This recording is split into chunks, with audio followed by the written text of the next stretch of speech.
नमस्कार दोस्तों, स्वागत है आपका अपने YouTube channel study with Sanjeev पर। और मैं संजीव आपका स्वागत करता हूं।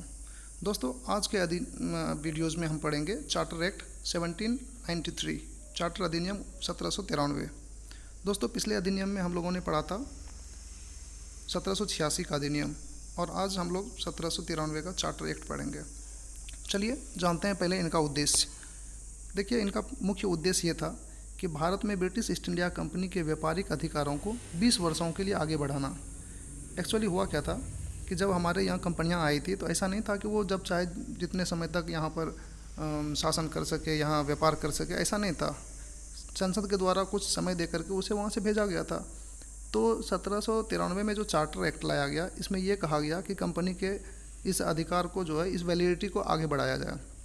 तो ये पहला ऐसा चार्टर था जब लाया गया संसद में।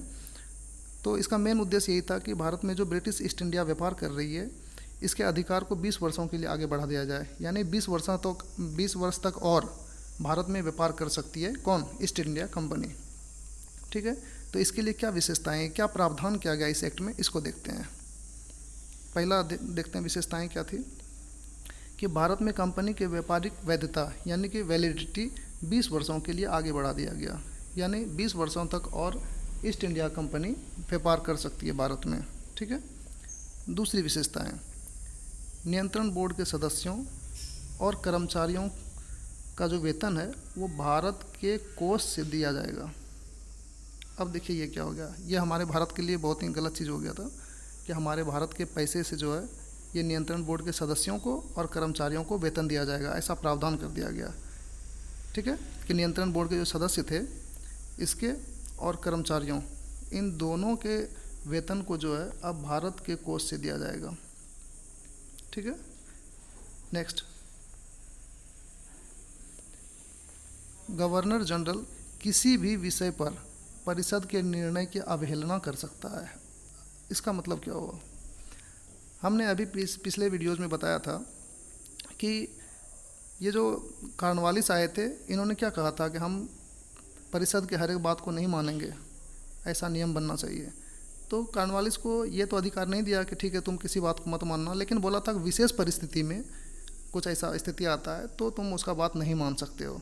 लेकिन इस अधिनियम में क्या कह दिया 1793 के अधिनियम में कि अब गवर्नर जनरल किसी भी विषय पर परिषद के निर्णय की अवहेलना कर सकता है। यानी कोई भी बात नहीं मानना चाहे तो नहीं मान सकता है, हर चीज़ पे छूट दे दिया।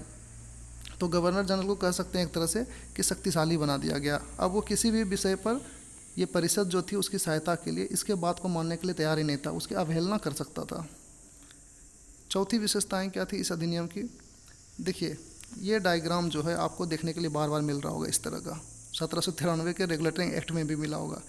देखिए, इस डायग्राम का सीधा सा अर्थ है कि देखिए हमने बंगाल को ऊपर रखा है, नीचे मद्रास, उसके बगल में इधर बम्बई रखा है।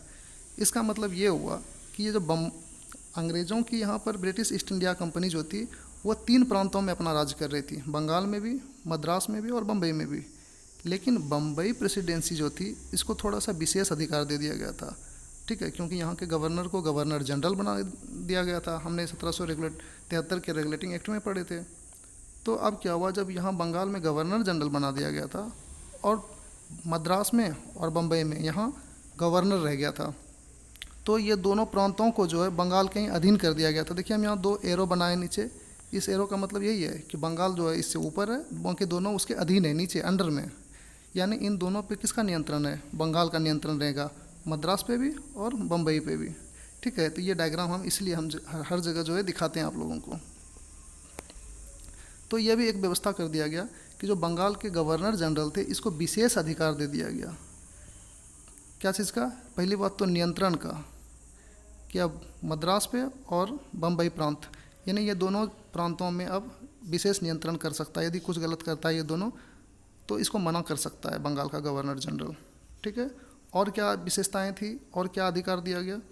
अब बंगाल के गवर्नर जनरल यदि कहीं दौरे पर जाते हैं यानी टूर पे, तो उस दौरान क्या होगा कि जो प्रांतीय शासक हैं वहाँ पे, यानी जो प्रांत का जो शासन का मैनेजमेंट है वो गवर्नर जनरल के हाथ में आ जाएगा, ना कि गवर्नर के हाथ में। इसका मतलब क्या हुआ?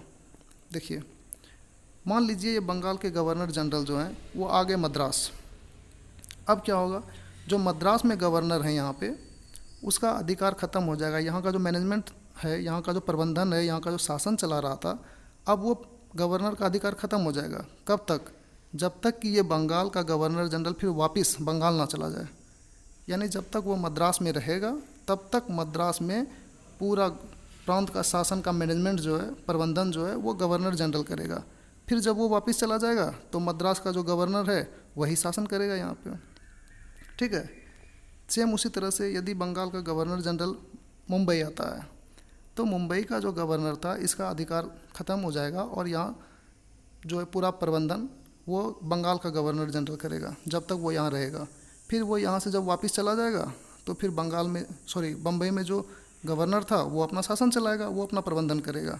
तो ये विशेष अधिकार जो है इस 1793 के एक्ट में जो है, चार्टर एक्ट में दे दिया गया बंगाल के गवर्नर जनरल को विशेष अधिकार। ठीक है।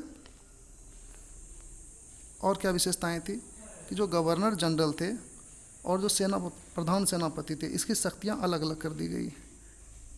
आपको पता है कॉर्नवालिस के टाइम में क्या हुआ था? कॉर्नवालिस बोला था कि हमको प्रधान सेनापति का भी शक्ति चाहिए तब हम जाएंगे। लेकिन फिर जब अगला अधिनियम आया 1793 का चार्टर अधिनियम, फिर उसमें अलग अलग कर दिया। गवर्नर की अपनी शक्ति रहेगी, प्रधान सेनापति की अपनी शक्ति रहेगी, दोनों की अलग अलग शक्तियाँ रहेगी। ऐसा प्रावधान कर दिया गया। ठीक है। चलिए, अब ये अधिनियम भी हो गया। नेक्स्ट अधिनियम आता है 1813 का चार्टर एक्ट। देखिए, हमने आपको अभी बताया था ना कि 1793 के अधिनियम में क्या क्या था कि कंपनी के अधिकार को जो है 20 साल के लिए आगे बढ़ा दिया था। यानी 1793 से लेकर 20 साल जोड़ेंगे तो 1813 आएगा। यानी 1813 तक वैलिडिटी था कंपनी को भारत में व्यापार करने का। अब वो 20 साल ख़त्म हो गया तो फिर नया अधिनियम लाना पड़ेगा ना, तो इसलिए लाया 1813 का चार्टर एक्ट। अब इसका कारण क्या था लाने का? मेन कारण तो कुछ ना कुछ हुआ होगा। तो पहला देखते हैं कारण क्या था कि नेपोलियन के द्वारा लागू महाद्वीपीय व्यवस्था। अब ये क्या है?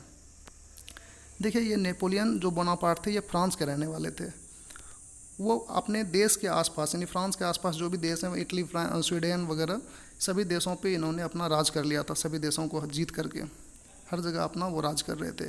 तो इन्होंने चाहा क्यों नहीं अब इंग्लैंड को हरा दिया जाए। तो इन्होंने इंग्लैंड के ऊपर भी अटैक किया, लेकिन संजोग देखिए इंग्लैंड के द्वारा हारा गया नेपोलियन। अब तो इसको बड़ा तकलीफ़ हुआ। भाई, इंग्लैंड की नौसेना इतनी मजबूत थी कि वो नेपोलियन को हरा दिया। अब नेपोलियन ने दिमाग लगाया कि न ब्रिटेन को इतनी आसानी से छोड़ेंगे नहीं, किसी न किसी तरह तो इसको हराना है। तब उन्होंने महाद्वीपीय व्यवस्था लागू कर दिया। अब यह महाद्वीपीय व्यवस्था क्या है समझिए सरल भाषा में। यूरोप महाद्वीप में जितने भी देश थे और जहाँ जहाँ भी नेपोलियन बोनापार्ट ने अपना राज कर लिया था, शासन कर लिया था, जिसको भी अपने अंडर में कर लिया था जीत करके, उन सभी देशों से यह कह दिया गया कि अब कोई भी इंग्लैंड के साथ व्यापार नहीं करेगा। मतलब इसका उद्देश्य यह था कि इंग्लैंड के व्यापार को पूरा चौपट कर देना, उसके धंधे को बर्बाद कर देना है। ऑटोमेटिक सी बात है, जिसका उद्योग धंधा बर्बाद होगा वो देश कमज़ोर हो जाएगा आर्थिक रूप से, पैसे की कमी होगी, गरीबी लाचारी आएगी, तो वो देश अपने आप बर्बाद हो जाएगा। तो यही महाद्वीपीय व्यवस्था लागू कर दिया नेपोलियन बोनापार्ट ने। यूरोप में जितने भी देश थे सब के ऊपर ये प्रतिबंध लगा दिया कि कोई भी अब इंग्लैंड के साथ व्यापार नहीं करेगा और हर जगह नाकेबंदी कर दिया गया। तो पहला कारण तो ये था। दूसरा कारण क्या था कि इंग्लैंड में जो व्यापारिक वर्ग थे, यानी जो व्यापारी लोग थे इंग्लैंड में, वो कंपनी के एकाधिकार के विरुद्ध आंदोलन करने लगे।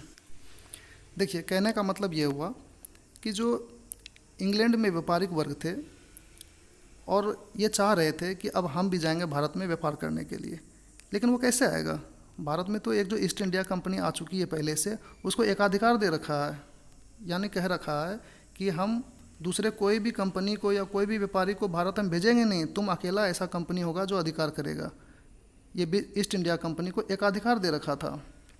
तो ये जो व्यापारी लोग थे इंग्लैंड में, ये लोग कह रहे थे कि उसके एकाधिकार को ख़त्म करो, उसके विरुद्ध आंदोलन करने लगा था कि कंपनी के एकाधिकार को ख़त्म करो और बाकी जो भी इंग्लैंड के व्यापारी हैं सब जाना चाह रहा था कहाँ? इंडिया। तो ये दूसरा कारण था। पहला तो नेपोलियन बोनापार्ट का कारण था महाद्वीपीय व्यवस्था कि उसका सब धंधा बंद हो गया था, और दूसरा इंग्लैंड में व्यापारिक वर्ग आंदोलन करने लगे थे कि भारत जाएंगे। तीसरा, ईसाई धर्म प्रचारक। अब ईसाई धर्म प्रचारक जो थे, इन्होंने भी संसद में हंगामा करना शुरू कर दिया।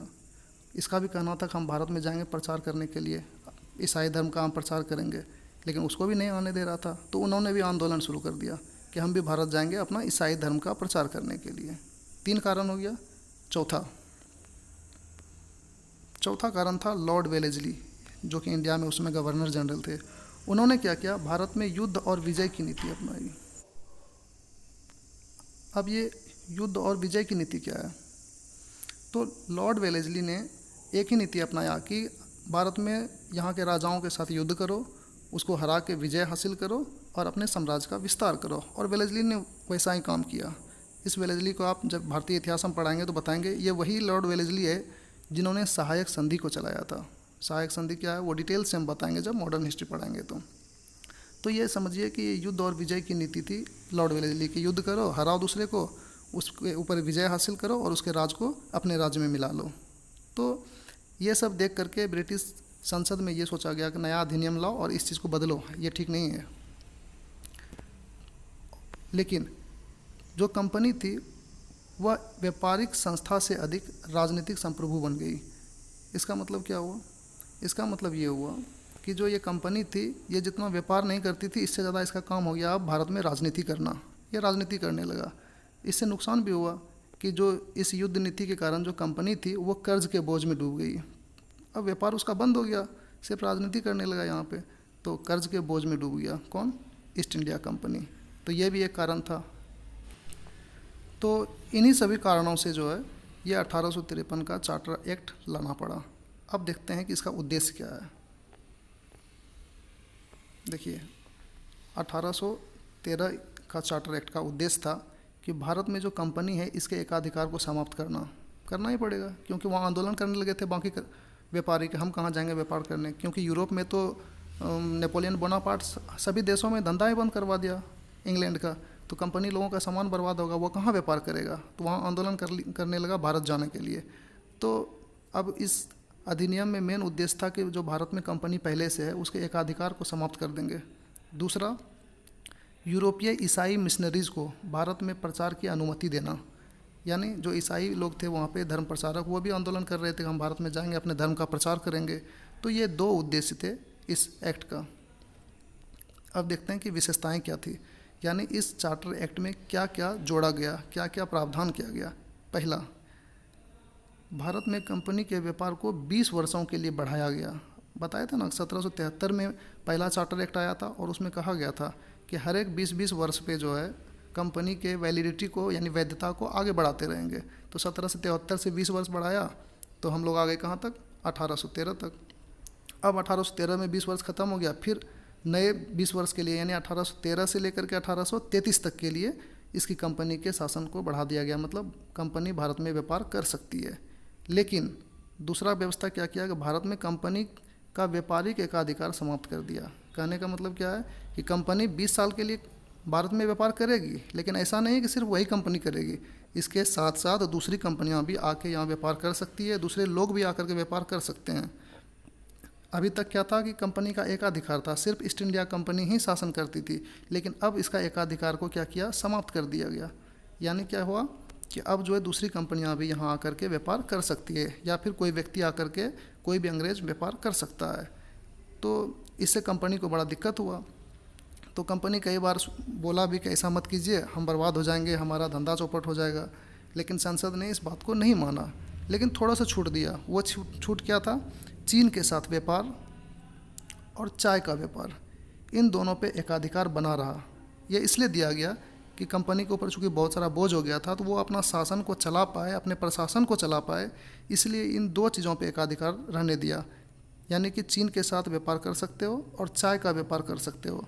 जो भी दूसरी कंपनी यहाँ आएगी या जो दूसरा कोई अंग्रेज व्यापार करने आएगा, वो चीन का व्यापार नहीं करेगा। चीन के साथ ना तो व्यापार करेगा और ना चाय का व्यापार करेगा। ये दोनों व्यापार सिर्फ तुम करोगे, यानी ईस्ट इंडिया कंपनी करेगी। ये 2 छूट दे दिया गया इसे। नेक्स्ट, सभी अंग्रेज व्यापारियों को स्वतंत्रता दे दी गई भारत में व्यापार करने का। ये तो हम आपको बताए ही हैं कि ईस्ट इंडिया कंपनी का जब एकाधिकार खत्म हो गया तो अब तो कोई भी अंग्रेज आकर के व्यापार कर सकता है भारत में, ठीक है। लेकिन क्या था कि जो भी व्यापार करने आएगा वो संचालक मंडल या नियंत्रण बोर्ड के द्वारा लाइसेंस लेगा। ये लाइसेंस आवश्यक है, ठीक है। ऐसे नहीं कि कोई भी आया भारत में व्यापार करना शुरू कर दिया। जो भी कंपनी आएगी बाहर से या जो भी लोग आएंगे इंग्लैंड के यहाँ पर व्यापार करने के लिए, वो संचालक मंडल से और या तो फिर नियंत्रण बोर्ड से, इंग्लिश में बोले तो कोर्ट ऑफ डायरेक्टर और इसको बोले तो बोर्ड ऑफ कंट्रोल, इन दोनों में से किसी से भी लाइसेंस लेना बहुत ज़रूरी था, तब व्यापार कर सकता है। चौथी व्यवस्था क्या थी? भारत में ईसाई मिशनरीज़ को अनुमति दे दी गई प्रचार करने के लिए, ये तो देना ही था। अब ईसाई धर्म के लोग यहाँ आकर के भारत में प्रचार करने लगे, ईसाई बन जाओ। नेक्स्ट, कंपनी की आय से प्रति वर्ष 1 लाख रुपए भारतीयों की शिक्षा के लिए खर्च। इसका मतलब क्या हुआ? इसका मतलब ये हुआ कि अब कंपनी जो भी पैसे कमाती है उसमें से प्रत्येक साल 1 लाख रुपए खर्च करेगा भारत के लोगों के शिक्षा के ऊपर। हालांकि ऐसा करता नहीं था, लेकिन ऐसा कानून बनाया गया था कि हर एक वर्ष जो है 1 लाख रुपए भारत के लोगों के शिक्षा के ऊपर खर्च किया जाएगा। ये किस अधिनियम में बनाया गया था? कई बार क्वेश्चन पूछता है, तो आपको याद रखना है 1813 के चार्टर एक्ट में। दूसरी बात, नियंत्रण बोर्ड की शक्ति क्या है उसको परिभाषित किया गया, यानी कि जो यहाँ नियंत्रण बोर्ड रखा गया था कंपनी के ऊपर नियंत्रण रखने के लिए, इस बोर्ड की क्या शक्ति है इसको परिभाषित किया गया, यानी बताया गया और उसको विस्तार किया गया, यानी कि शक्ति को बढ़ा दिया गया नियंत्रण बोर्ड की। नेक्स्ट, भारतीय राजस्व से जो भी मतलब पैसा आता है भारत के राजस्व से, उसका 10.5% जो है वो कंपनी को लाभांश मिलेगा और जो बाकी लाभांश बच गया वो ब्रिटेन की सरकार को चला जाएगा। ये भी बता दिया गया कि अब जो भी कंपनी भारत के राजस्व से पैसा इकट्ठा करती है उसका 10.5% जो है वो मिलेगी कंपनी को और जो बाकी बच गया वो ब्रिटेन की सरकार को चला जाएगा। ठीक है, तो हम लोग पढ़े 1813 के एक्ट। देखते हैं अब 1833 का चार्टर एक्ट। सबसे पहले जानते हैं कि कारण क्या था। देखिए, जब 1813 हम पढ़ें और पता ही है 20 साल फिर हो गया तो कंपनी की वैलिडिटी फिर ख़त्म हो गया, तो उसको बढ़ाना पड़ेगा, तो उसको उद्देश्य में हम पढ़ेंगे। पहले देखते हैं कारण क्या था। कारण ये था कि 1833 में ब्रिटेन में औद्योगिक क्रांति हो गई। अब बोलो औद्योगिक क्रांति क्या है? जैसे हमारे यहाँ हरित क्रांति हुई तो गेहूं का उत्पादन बहुत ज़्यादा हुआ था, हमारे यहाँ श्वेत क्रांति हुआ जिससे क्या हुआ, हमारे यहाँ दूध का उत्पादन बहुत ज़्यादा हो गया। इसी तरह से ब्रिटेन में औद्योगिक क्रांति हुई, यानी कि वहाँ पर इंडस्ट्री में जो है बहुत सारा उद्योग चरम सीमा पे पहुँच गया, बहुत सारा उद्योग अपना उत्पादन को बढ़ा दिया, यानी कि उत्पादक जो सामग्री थी, जो उत्पादन हो रहा था उसमें बहुत वृद्धि हो गई, बहुत सारा सामान का उत्पादन होने लगा इंडस्ट्री में, फैक्ट्री में। तो पहला तो ये कारण था कि अब जब ये इतना उत्पादन होगा तो इसको खपत कहाँ करें, बेचें कहाँ, मार्केट तो चाहिए ना। और फ्रांस वाले जो नेपोलियन बोनापार्ट थे उन्होंने तो यूरोप में हर एक देश के साथ व्यापार ही बंद कर दिया, इंग्लैंड का किसी के साथ करने ही नहीं दे रहा था, तो इंग्लैंड का इतना सामान बिकेगा कहाँ, ये समस्याएं आ गई थी। दूसरा समस्या क्या था? कच्चे माल की कमी। अब जो औद्योगिक क्रांति आई, इतने सारे जो उत्पादन हो रहे हैं तो इसके लिए कच्चा माल भी तो चाहिए। जैसे अभी कोई जीन्स बनाना है तो जीन्स के लिए जो कपड़ा चाहिए या कच्चा माल चाहिए वो तो लाना पड़ेगा ना कहीं से, तो वो कहाँ से लाएगा? ब्रिटेन में तो इतनी सारी खेती है नहीं, तो इस चीज़ की भी कमी हो गई, कच्चे माल की कमी, और जो सामान बन गया उसको बेचने के लिए मार्केट की कमी हो गई। तो ये ब्रिटेन में जो औद्योगिक क्रांति आई थी ये सबसे मेन कारण था कि 1833 का चार्टर एक्ट को लाना पड़ा। अब देखते हैं इसका उद्देश्य। देखिए उद्देश्य में पहला उद्देश्य था कि ब्रिटेन में जो औद्योगिक क्रांति आ रही है इसके समस्याओं को दूर करना। ठीक है, तो इसका उद्देश्य क्या था? पहला उद्देश्य था कि ब्रिटेन में जो औद्योगिक क्रांति आ रही है उनमें जो समस्याएं आ रही है उसको दूर करना।